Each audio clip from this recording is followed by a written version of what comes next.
सोयरे चालले काय मधात पाणी लय जाऊ नका, थांबा, गडबड करू नका. गावाकडे चला हो सोयरे, थांबा थांबा सोयरे, आपल्या तर हा एक दिवस मात्र जाऊ नका, पाणी जास्त आहे. सोयरे वापस या, सोयऱ्या वापस ये, मी रोजचा हो गावातला हो. अरे बाबा वापस ये.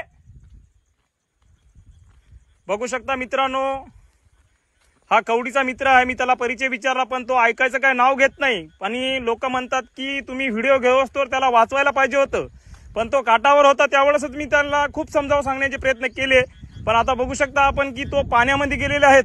आणि मी जाणीवपूर्वक व्हिडिओ घेत आहोत की मला जाणीव आहे याची की बाबा टू व्हीलर या ठिकाणी जाऊ शकत नाही.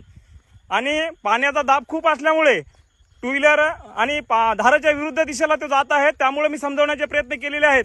पण बघू शकता तो मित्र पाण्याच्या मध्यभागी गेलेला आहे.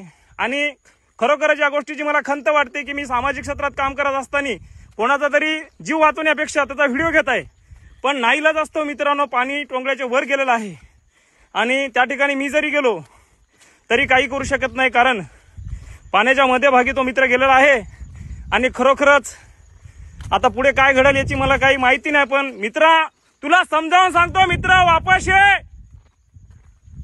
मित्र वापस ये. त्या ठिकाणाहून गाडी वापस येऊ शकते. बघू शकता मित्रांनो, असे तरुण मुलं